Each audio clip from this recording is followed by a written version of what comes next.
All right. What's up, everybody? Happy Foreclosure Friday. Good to see you back on another Foreclosure Friday episode.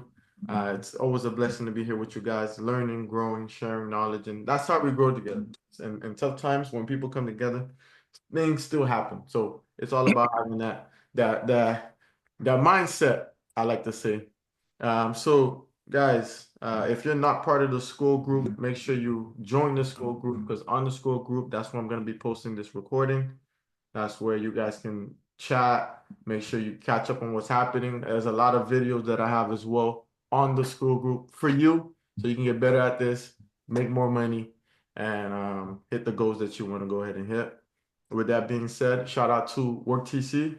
They make transactions easy. That's not their slogan. That's what I like to say about them because Maylene right now is holding it down for us with the transactions that we have going on. And Chris, Chris always brings the fire. So get ready, bring out your notes, get ready to learn. Because our goal is to always show you the opportunities that's out there, and then it's your job to go ahead and get those opportunities. So Chris, without further You said, can, Gohan, go ahead and drop the news. What we got All today? right, hold on. Let's go. Well, let's start with our beautiful rate.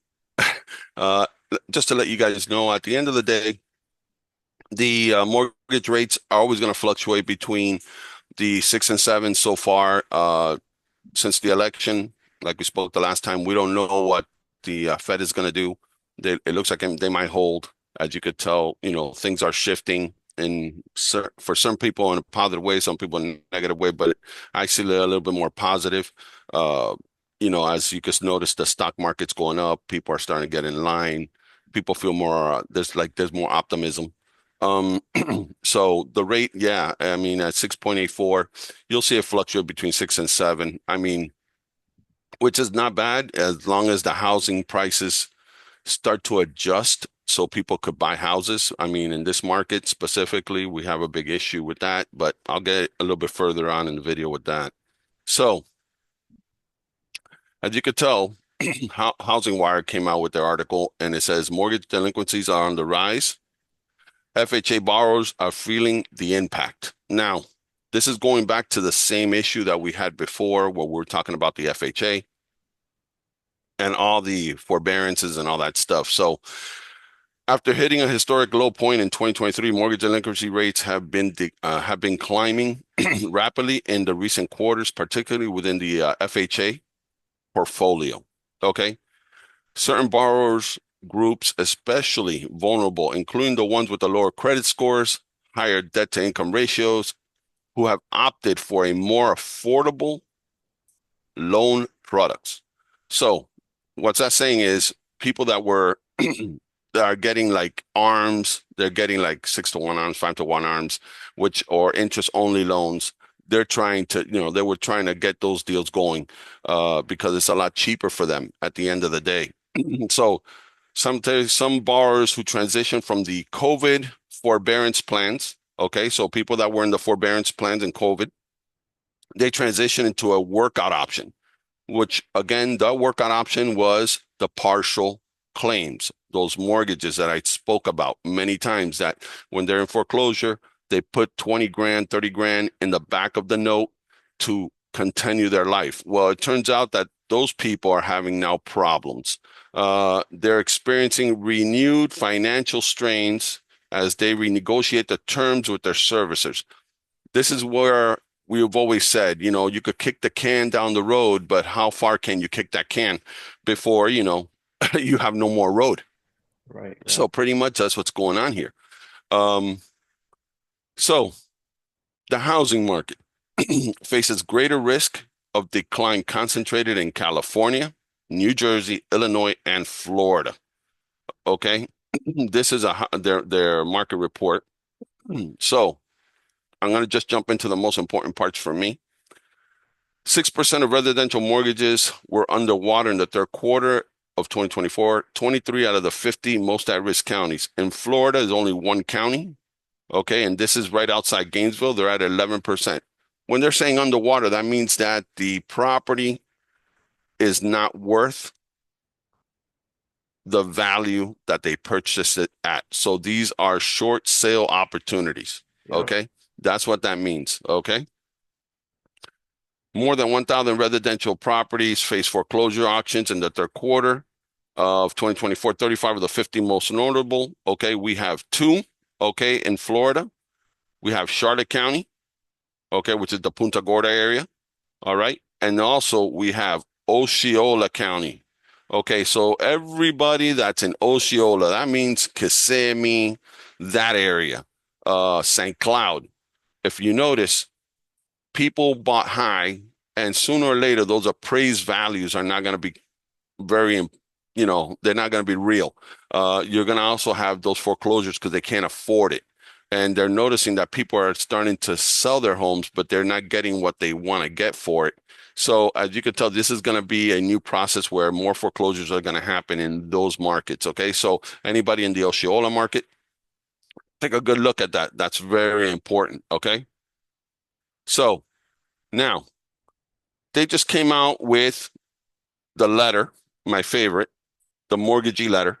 This is where FHA tells you how much you qualify for in which markets. Okay. Uh, they brought them up for 2025. So we're going to have new mortgage loan limits. Okay. We're going to have new mortgage loan limits, and I'm going to show you really quick. I'm going to give you Florida, which is very important. Palm Bay, Melbourne, Titusville. The new FHA is $524,000. Okay. Miami, Fort Lauderdale, Pompano, 654,000. Now that's the FHA in 2025. All right. Marco Island, anybody that's over there in Marco, 764,000 FHA. All right. And we're just going to go straight down to my favorite. The Key West is at 967,000 FHA. So that means you could come up with a 3% on any of those in those markets and you're good to go. Okay. Wow. So that's going to be in 2025. That is crazy.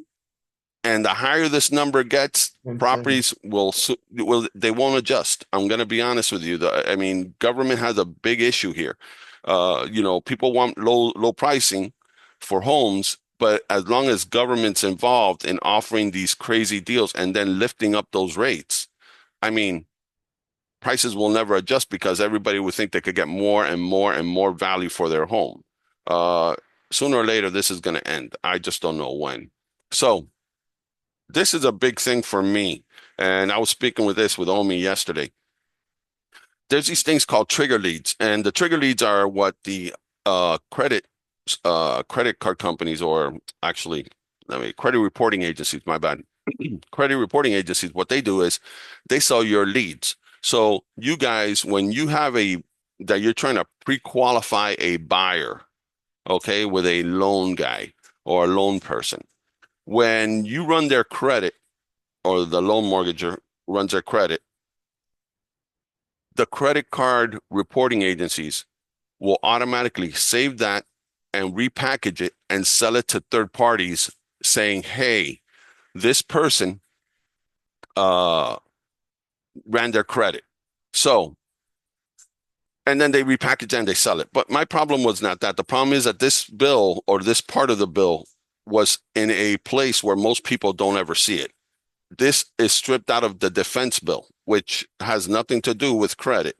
Okay, so they call it the National Defense Authorization Act. That was the bill that it was supposed to be in. It's a little portion of that in the bill, but they put it in there to hide it from everybody else so they don't know. So I'm going to go straight down to the most important part here. Let's go here where they say, where is it? I might have not have marked it. Okay, let's just skip this for a second because I don't remember where it was. But I'm going to show you where the bill is exactly. So the bill is the S-3502. It's in Congress. They wrote it up in 2024, as you could tell. It was introduced in 23. They stripped this out of the bill because they didn't like what it said. And where it's really important, it's going to be right here, my bad, it's the limitations. If a person requests a consumer report from a consumer reporting agency in connection with a credit transaction involving a residential mortgage loan, that agency may not, solely based on that request, furnish a consumer report to another person. unless that other person then gives authorization or whatever, so forth and so on. But what they're saying is they were packaging this and they were reselling it. So sometimes when you're doing your loans, you're out there and you're getting your loan for your client, they get a little message from Rocket Mortgage or they get a message from whatever other mortgage company with a lower rate right away, like practically the next day. So that could actually, interfere with your mortgage. So just keep that in mind as, these guys are trying to market and pass it through other means. So that's pretty much it. Just keep those things in mind. Omi. Wow. A lot of great things to keep in mind, right, Chris? Yep. I definitely the FHA limits. That's something that I want to kind of talk about as well too. That's a big jump, bro. And which one was Yeah. 900 again? Key West. Whew. A whole lot of people moving to Key West with the FHA housing. At 3%, at 3%, right? That's crazy. But yeah, good information as well too on the mortgage thing. You can definitely let your clients know, hey, it's not the lender, but it's the credit company that's selling your information. Watch out. Kind of prime them. Get them ready because I know sometimes that happen. Hey, I see a lower rate from such and such. It's good to know. But Chris, thank you so much. We're gonna jump right into our guest speaker for today. So today we're gonna be having a Q&A on tax liens, and this person, this individual. So far, she's been doing some classes for us at our brokerage, and they've been phenomenal. I'm talking about whether you've been in real estate for 20 years, 40 years, or brand new, we all learn something. And I just want to bring her on. I'm going to introduce her, her knowledge, her experience. We're grateful, and she's helping us a lot in the foreclosure space. I want you guys to really take notes, open up your minds to go ahead and learn. Ask lots of questions because I'm going to open up the floor for questions. Is Miss Odalis on? Yeah, yeah. Good morning, Okay, everyone. let me go ahead and Omi, spotlight you. thank you so much for inviting me. I really appreciate it. I hope I can add some knowledge and answer any other questions that they may have. I think today we're concentrating on the tax deeds, correct? Yes, we're talking tax deeds today. Okay. I don't know what all of you know about tax deeds. I can start from the beginning and just briefly run through, how a tax deed happens and why it happens. Do you want me to start there, Omi? Yeah, start from there, and what we do as we start getting questions, we'll jump into individual questions and kind of just go from there, okay? All right, perfect. So, the real estate taxes are paid on an annual basis, right? So in November, you can start paying your real estate taxes for your property. You have from November that you get a discount until March. On April 1st, in essence, the taxes become delinquent. And you have from April 1st until June 1st to pay the taxes before the county sells what they call a tax certificate, right? So what the county does is says, okay, as of June 1st, you haven't paid your taxes. We need to collect the money. So we are going to sell a tax certificate. The tax certificate is sold at an auction. Anyone can buy a tax certificate. The interest on that tax certificate that they'll pay you until you collect your money is anywhere from 0 to 18%. That is something that is negotiated within that auction. Okay. And now I hold a tax certificate on your property, right? So you as a property holder, okay, are not, can redeem that tax certificate, meaning pay me off, okay, which is the tax amount, the fees, whatever interest it has occurred, you can pay me off until a tax deed is issued, okay? So what happens is you fail to pay your first year, I bought the tax certificate. You fail to pay your second year, Omi bought the tax certificate. And after that first 24 months that that person has held that tax certificate, they can apply for a tax deed.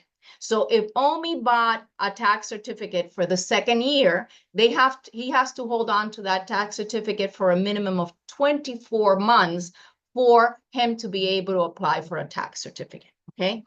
Tax certificates from the moment you buy them to the moment that you can apply for that tax deed, they're good for 7 years, right? So now you haven't paid your taxes, okay?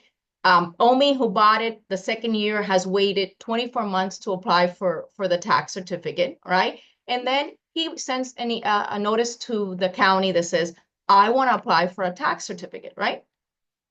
I mean, I want to apply for a tax deed because I have owned this tax certificate for approximately 24 months.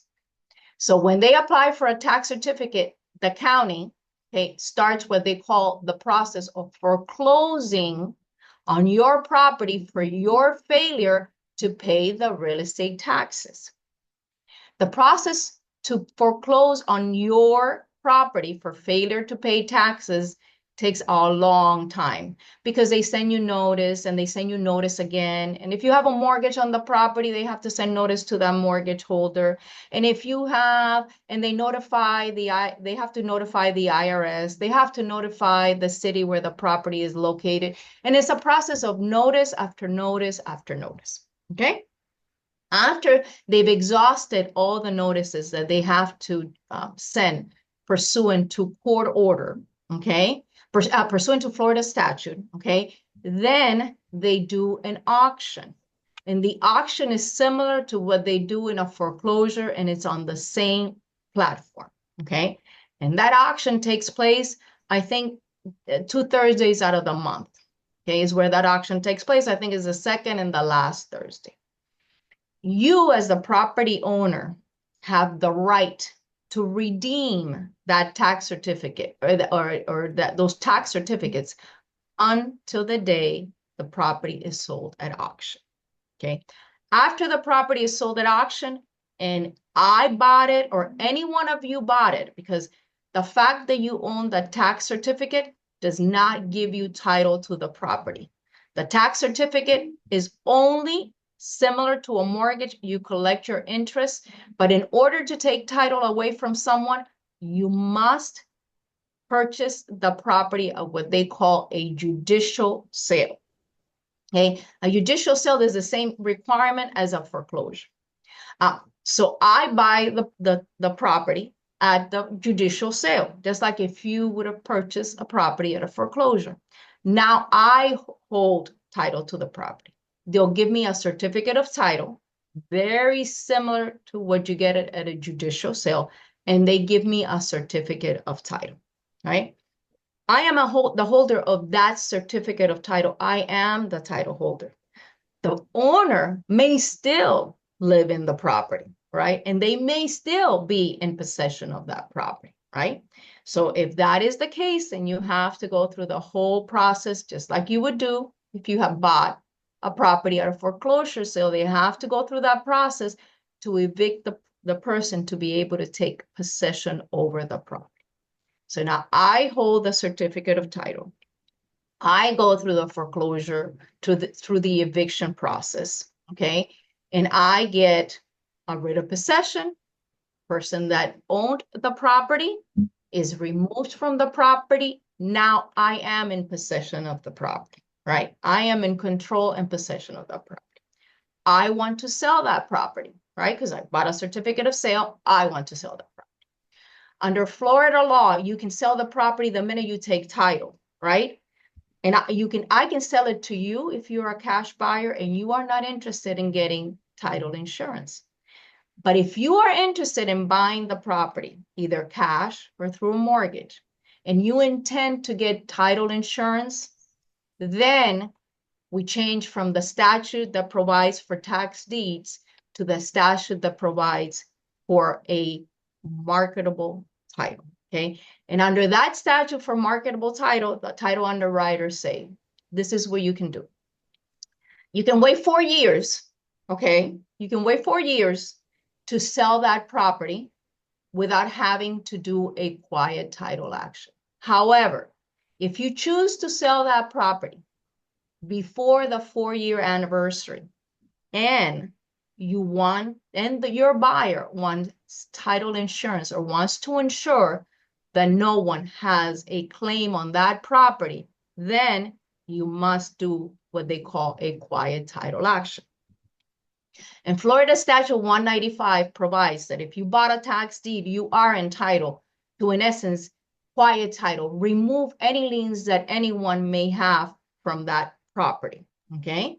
And the way the quiet title action works is you file an action, you do a title search to make sure anyone that may have a right to that property, and you file a legal action against the owner, the mortgage if there was any, the association, the Internal Revenue Service, you name everyone, okay? You say, look, I am filing this quiet title action to clear any lien that may be on this property, okay? And I am giving you notice to everyone, right?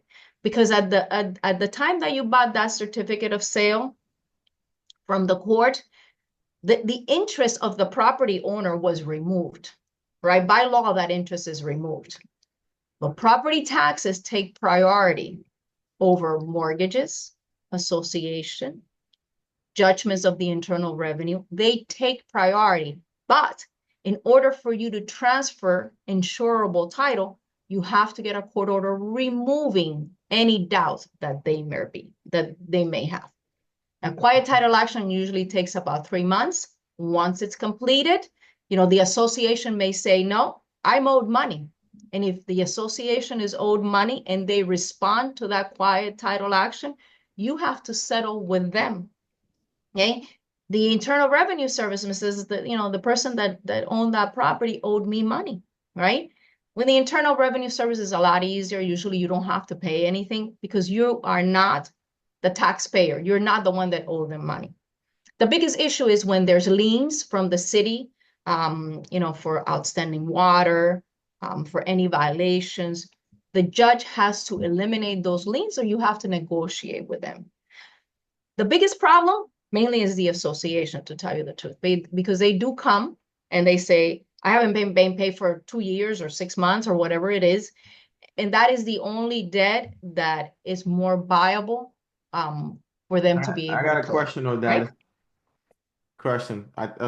Well, we got 2 questions in the chat. Somebody asked them, but I want to ask, what is the biggest common mistake that a lot of people that are purchasing tax liens or tax deeds make?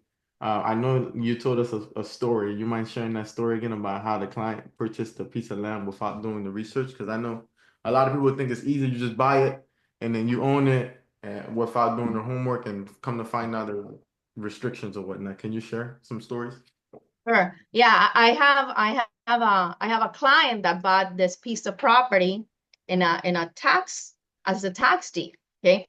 And the piece of property was this corner lot. It was in an association, a planned unit development.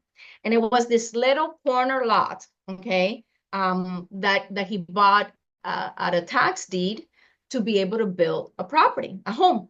And that land, okay, that little piece of land, the association was part of a plot with the, for the PUD unit development, and that was not buildable land, okay? He could not build a home on that property.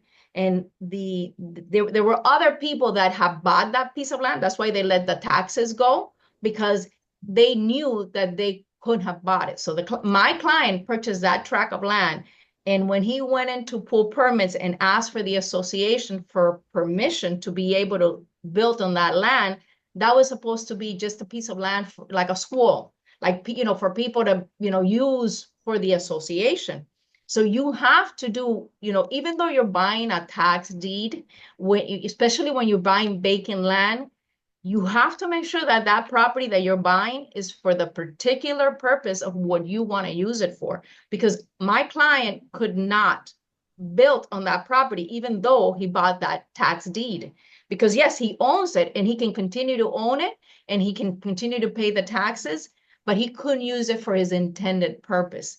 And just like that, when you look at a tax deed, there's a lot of little pieces of land that people have purchased that they like alleyways or little triangles within properties that you can get it cheap because it's a tax deed, but you will not be able to do anything with them. That's why the people that have purchased them before have failed to pay the real estate taxes, because they're paying real estate taxes on land that they cannot use. So just make sure that whenever you buy a tax deed, that you see it, And if it's within an association, you inquire as to, can I use this for this particular purpose? And for example, if you buy a condo on a tax deed, and that association has rules and regulations as to how long you need to own it before you rent it, uh, anything of that sort, the tax deed sale does not eliminate the rules and regulations that govern that property. Okay. So you have to make sure that whatever you buy, you can use it for your intended use. Good, good. And you avoid that mistake by what? How do you do your research? Well, if you know, they publish these tax deeds for a while, and part of the tax part when they do the tax deeds, part of if you go on the tabs, they have tabs underneath where they describe the property, right? Where they give you the folio number, the amount that is owed, there's tabs underneath. And those tabs underneath even provide you with a property report. And that property report tells you if there's any mortgages. They tells you if it's an association. If the property that you're purchasing or intend to purchase is within an association, make a call to the association. Try to get the rules and regulations of that association so that you know what your limitations are going to be. If there's a piece of vacant land and you want to build a 4-story building, well, you may not be able to build a 4-story building. You may be able to build one residential property. So you can contact the county. You have to do a little bit of your research to know exactly what you're buying and what the intended use is for. And if there is an association, contact the association and find out how much money is due and owing, because you are going to be liable to pay whatever the balance is for that association. Do your homework up front. Yeah, somebody was asking, well, how much can you can you make a percentage on tax certificates, and if so, how much by holding them? I know you So hold them. the percentage of the tax certificates are from 0 to 18. And the way that it works, and I've never purchased one, but I've been interested in purchasing some. So when you say you make it's like a bid. So you bid, I am going to pay the tax amount because the county collects the entire amount that is due. And I want in return 3%, 4%, 5%, 10%, right?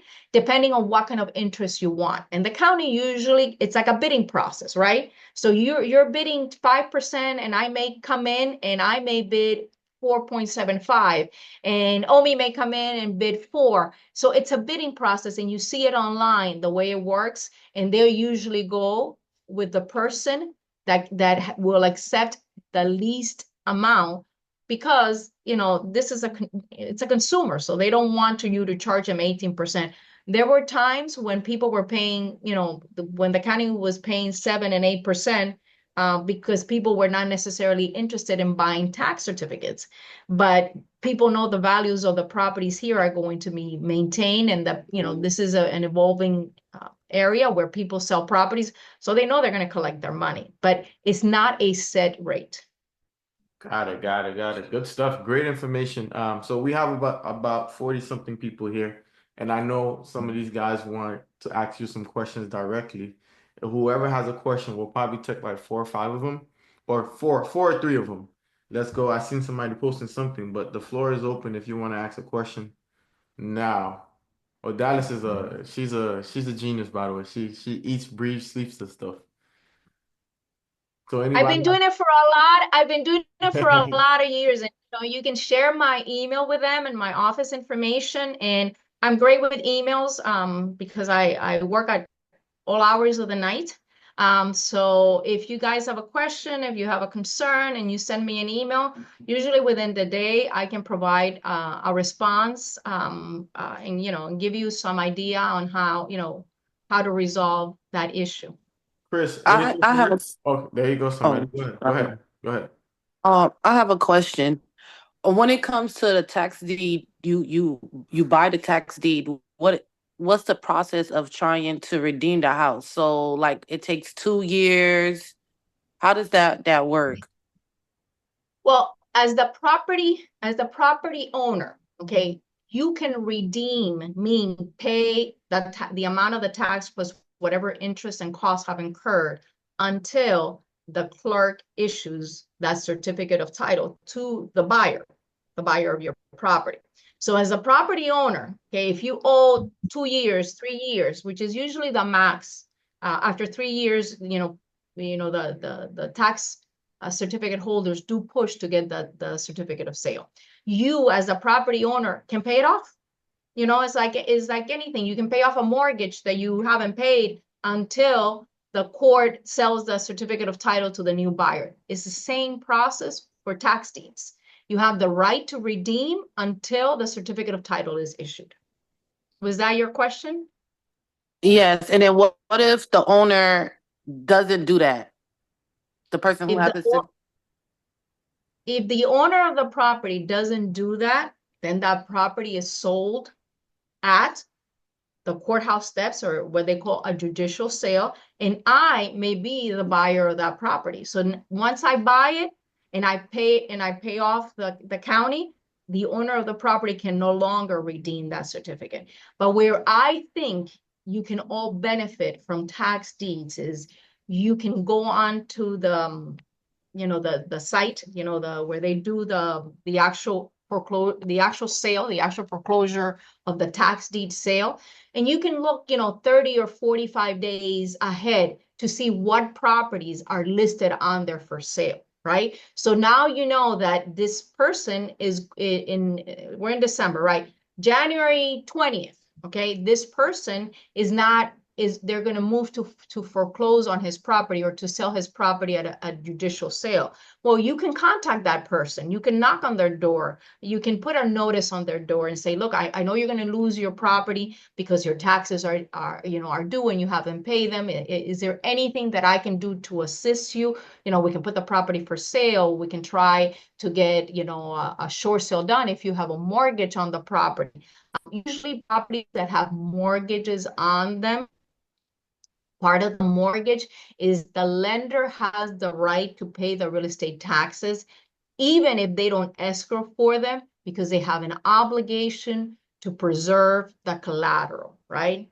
And the mortgage company knows that if they don't pay for those taxes, right, that they're going to lose their interest on that property. So there's mortgages that do not escrow for taxes and insurance. But once that lender is notified that this gentleman hasn't paid these taxes, they can come in and pay to preserve the collateral. When does it happen most? Is people that have reverse mortgages.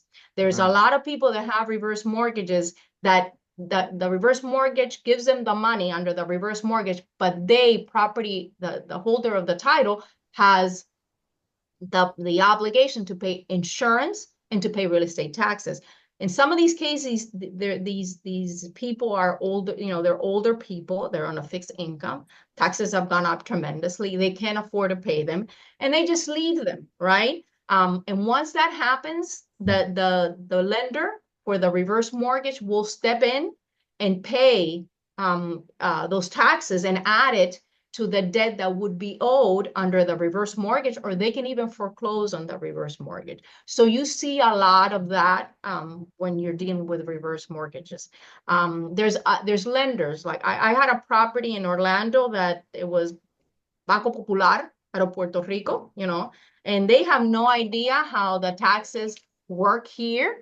And the tax bill was a big property. The tax bill was like $150,000 because it had not been paid. And Banco Popular never, ever came in even though they were notified, they never came in to pay the taxes to preserve the collateral. And they lost their interest in the property, and they had a big mortgage on that property. So just to give you an idea, that's how the system works. Good, great information. You broke it down to the T. She's great at what she does. So 2 questions. I know Ivan has his hand raised his hand, but somebody else has another question as well too. What about tax deed properties that are going into auction, but it's under trust? Can we still quit claim deed?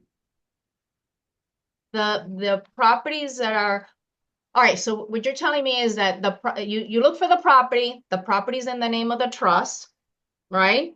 And you want to pay off the taxes and get title to the property, right? Is that what you're asking me? Yeah, well, the question just stated about they're going into auction and they're under trust. Can you still quit claim deed them? That was the question.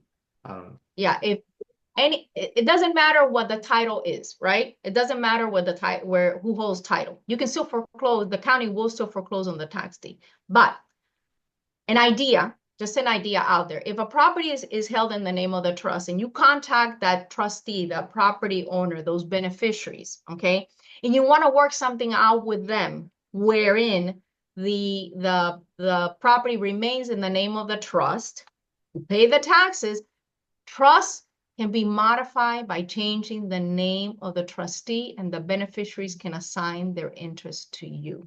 Okay, so that may be a way, if what you're trying to do is to pay the taxes and keep title, that may be something that you can negotiate with a property owner, a creative way of negotiating something with them. That's very creative. Ivan, I know you have a question. You'll be the last one, and then we'll drop Odata's information. Odata, you got a lot of fans, by the way, in the chats. They're blowing up. Oh, They want to kind of thank you. know. Thank you Matter so of much. fact, before we take Ivan's question, can you go ahead? I dropped your email in there, but I also dropped yours on the school platform. Can you share the best phone number to get a hold of you? She's part of Ocean Title. You can drop a phone number, and I think they'll write it down. So the phone number for Ocean Title is, you want me to put it on the chat or you want me to just say it? You can say it. I'll put it. Okay, so the phone number is 954-438-8393. Right. And the email is oibrahim, so it's OIBRAHIM at titleocean.com. Perfect. Yeah. Thank you for that. Thank All right. You're So, welcome. Ivan, And ask your Ivan, question. Okay, good morning. Thank you for everything. Odalis, good one morning, question. Ivan. Most of these tax deeds that I've noticed, it's that the original owner passed away or they're reverse mortgages, right? Let's say the heirs aren't paying the taxes and investor A, let's say it's Omi buys that tax certificate for that year. The upcoming year, let's say Chris buys it. And then when they auction out the property in the third year, which is usually like after the third year, they won't ask for the taxes again because that's the last year that they could miss the taxes, right? Let's say some other investor comes and buys the deed. How do all three of these people get into an agreement so that somebody owns the property? How does that work? Well, I'm sorry. Unfortunately, in the state of Florida, in order to take title away from somebody, it has to be through the judicial sale. Okay, so you as a certificate holder, you don't have title to that property. The only way that title is transferred in the state of Florida via a foreclosure of a tax deed or a mortgage is by a judicial auction. Okay, and that is the auction. Before they had this platform where you used to you can bid on it. Before that platform came about, they used to do it what they call at the courthouse steps. And it was at the courthouse steps. At 73 West Flagler, the clerk would come out with a podium and people would stand on the courthouse steps and they had a paddle, like a regular paddle, and they would race every time the clerk said a regular auction, this much, that much, they would have a paddle. Okay. So that's why when, the way Florida read is properties are sold at the courthouse steps. So just because you have the certificate of title doesn't give you title to the property.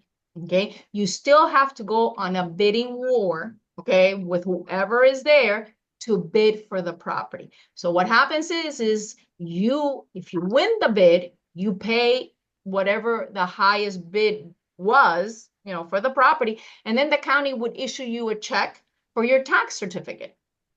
Okay, did I clarify that for you? Yes. So let's say, okay, so in that instance, the first investor bought the first certificate, the second one bought the second one, and then the third investor came and bought the deed itself, right? In the auction, that person is the one that holds out of power, the third person? The person is the one that has title to the property. Okay, so then the first two that bought the certificates, they just wasted their money. No, right? they get remember, they get buying a tax certificate is like putting a mortgage on a property. You follow, Okay, like you put like a a note mortgage. investor. Yeah, you put a mortgage on the on a property. So when that property is sold, you get paid what your note value is, you know, whatever it is. Plus your So interest. two other people are going to get paid like if they had a tax certificate. If you want to see it, compare it to putting a mortgage on a property. It's just that when you put a mortgage on a property is a voluntary act by the property owner, right? When you fail to pay your taxes, a tax certificate is what they call it, an involuntary act, because it's not something the property owner did. It's something the county did because you failed to pay. Got it. Okay. Thank you, Odalis. You're welcome. Awesome, awesome, awesome. Well, Dallas, thank you so much for the wisdom that you share with us today. Guys, if you would like to get connected with Odalis, her information is in the chat. I will be posting her information as well too. You're definitely gonna see her around, and one of the things I have to say, when you work with Odalis, you're gonna get the best of the best. She's always there, she's always answering questions and providing the best knowledge when it comes down to foreclosures, probates, or whatnot. One of the things that we're working on as well, or Dallas is going to help us because we're running into a lot of clients that need help in the foreclosure space, and they just don't have somebody great to kind of guide them or extend that foreclosure. Or Dallas is going to be there to help with that as well too, and make sure when that client reaches the point where they can't buy any more time, send you that client right back. So we'll continue bringing her on to share some knowledge, information with you. Or Dallas, thank you so much. I don't know if there's anything else you want to say before we let everybody go, or Chris. Thank you No, so much. Thank you so much, Omi and Chris, for inviting me on board. And I hope to continue to be part of your Foreclosure Fridays whenever you need a little bit of legal information. All right, yeah, let's make it happen. We plan on doing this bigger and better, bringing the best information so that way we all can take advantage of the opportunity that's out there so we all can grow. And knowledge is important, but we have to put it into action. So thank you guys for hopping on board. Hope you guys have a phenomenal Friday, and we'll see you in the next 2 weeks on another Foreclosure Friday. God bless, take care, and I'll see you guys soon. Thank you. Bye.